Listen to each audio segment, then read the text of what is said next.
Welcome to People and Profit, where we look at how business shapes our world. I'm Stephen Carroll. Coming up, political turmoil, a credit rating downgrade and a pummelled currency. We're looking at what's next for South Africa's economy. State of the Unions, how a change in support for French trade unions could transform industrial relations in the country. Plus, we've a story from the French Alps of a fragrant revolution in the flower growing business. First up, though, it's been a rough week for South Africa's economy. After the shock sacking of Pravin Gordhan as finance minister, the rand tumbled on the markets. The situation was made even worse when the country's credit rating was cut to junk status for the first time in 17 years. The new man in the job, Malusi Gigaba, has promised to transform the economy, but he's facing an uphill battle. I'm not saying it's easy to get out of a rating downgrade, but I think that we can manage the political and policy risks which have been highlighted by by S&P and which have also been highlighted by Moody's. For more on this, I'm joined from Pretoria by Thea Fourie, who's a senior economist at IHS Markit. Thea, thanks for being with us. Can I ask you, first of all, what is the biggest challenge now facing the new finance minister? I think the biggest challenge facing our new finance minister is to instill confidence, to make sure that it is the view of credit agencies and the general public that they will adhere to fiscal targets and make sure that not excessive contingent liabilities will be built up through expensive programs, especially in the energy sector. This is the fear that perhaps he might let go of the control of the budget reins and start spending more. Do you think that there's much foundation to that? Do you think he could lose the run of himself? I think, you know, there's a lot of confusion regarding that issue because when he was appointed as the new finance minister, he said that this definitely means it's not business as usual, and that the radical economic transformation program will be stepped up. And I think until there's more clarity regarding these policies and which that will entail, there will be a lot of uncertainty about fiscal policy going forward. To what degree is investor confidence in South Africa linked to Pravin Gordhan and the influence that he's had on the budget over the past few years? Pravin Gordhan has been kind of a rock and a key cornerstone in what has been happening in the past year, and I'm talking about 2016, where he mobilized an effort in the international community to show the working relationship that's working well between the labour unions, the private sector, as well as government. And this road shows and this efforts implemented by Pravin Gordhan really instilled investor confidence into the way forward into South Africa, highlighting the ability of these three sectors to work together to bring the economic growth path back up and running and to place South Africa on a stronger growth path going forward. And therefore, that he played a very important role in maintaining our credit agency and ensuring investor confidence. And do you think that Malusi Gigaba has the same sort of credibility or could have the same sort of credibility in that role? Well, he did mention lately that he would like to resume these efforts between business, labour, as well as the government sector, and that he considers our rating going forward as very important. And so hopefully our new finance minister realises the importance of signalling that that all the participants in the South African economy are willing to work together to bring the economy on a stronger growth path. What is the situation he's facing in the South African economy? What sort of state is it in now?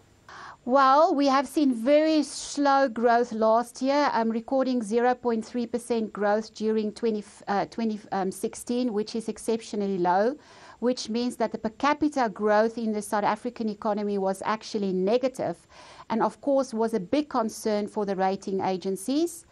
Preliminary indicators suggest that economic activity could show some improvement based on some gains in the agricultural sector and more sustainable electricity provision, as well as stronger demand from the global community.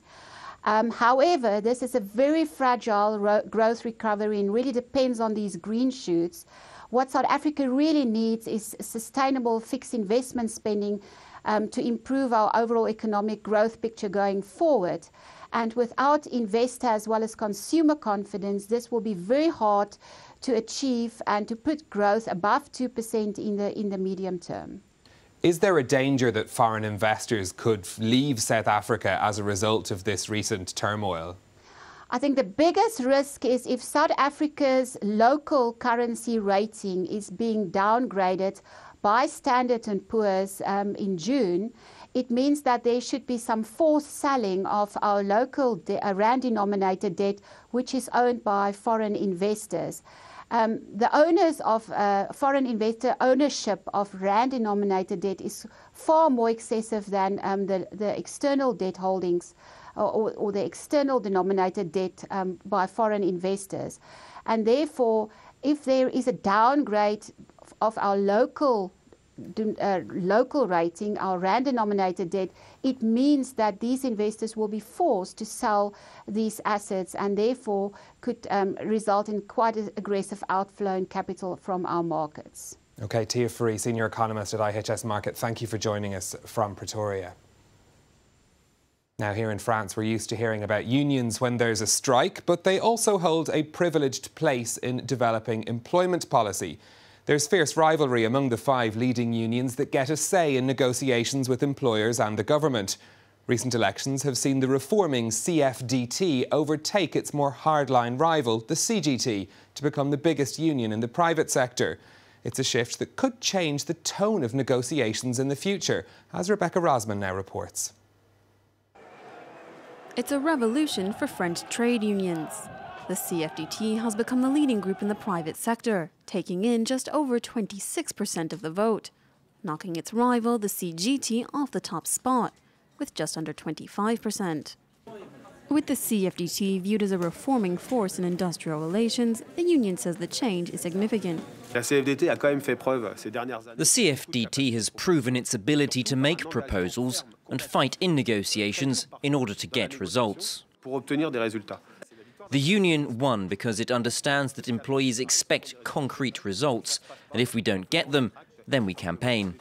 As for the hardline CGT, analysts cite lack of innovation as one of the main reasons for its diminishing support.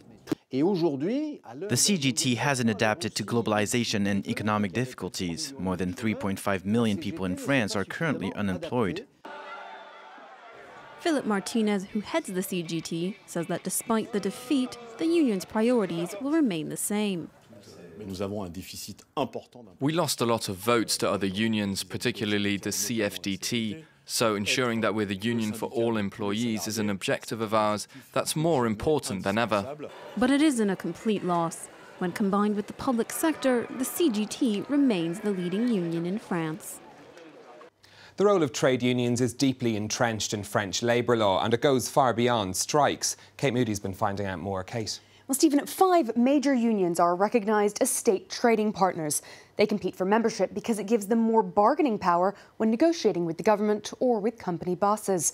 French law requires companies with more than 50 employees to have an elected union delegate who sits on works councils. The representative can weigh in on contract negotiations, vacation time, and even seemingly trivial issues like rearranging office space. The government has to consult both unions and the business community if it wants to change or reform any labour laws. Their role in the collective bargaining process gives French unions a huge amount of leverage. Any such reforms need to be approved by at least 30% of the representatives from the 5 main unions. The CFDT has now surpassed that threshold, meaning it alone could sign off on such changes. But the percentage of French workers who are card-carrying union members is surprisingly low, just 11% in 2013 compared to a European average of 23%. Public sector workers are more likely to be union members than those in the private sector. Critics say the role of French unions is outdated and even counterproductive. Some firms choose not to hire more than 49 employees in order to avoid becoming entangled with union reps, while the reputation for frequent strike action discourages some foreign investors from setting up shop here. Having a more moderate union in the majority could make the landscape for reform easier for the next French president. Regardless, they remain a key part of French society with broad public support for their role in the labour market. Stephen? Kate, thank you very much for that. Now, there are more than €5 billion worth of plants and flowers sold in France every year, but the vast majority of blooms on sale in florists here are imported from abroad. In the French Alps, that's led one woman to set up a business growing and selling organic flowers. Yuka Royer has the story. Harvesting the colours and scents of spring. Anushka Sher launched her organic flower growing business 2 years ago here in the French Alps, where she works at a ski resort during the winter. She cultivates her flowers in open fields and not in greenhouses. I don't decide when they should blossom, the flowers do. Now, tulips and daffodils are in full bloom. Soon, peonies, alliums and dahlias will come out. No pesticides or other chemicals are used. Although the volumes of flowers are small-scale and unstable, their freshness and rich scent are a strong selling point on the French market, where 85% of cut flowers are imported. The first thing you do when you receive a bouquet of flowers is to put your nose in it. Do you want to smell the countryside or do you want to smell chemicals? It's up to the consumers to make a choice, but it shouldn't take long to figure that out. Cher sells her flowers in local shops and markets at the same price as other cut flowers. Unfortunately, the benefits of homegrown organic products are not as widely recognised of flowers as for food. I don't care much whether they're organic or not. That's more for fruit and veg. I like them because they're pretty. Where do they come from? From Vars? So they're wild flowers then? No? They're cultivated. I see. They're very nice. Merci.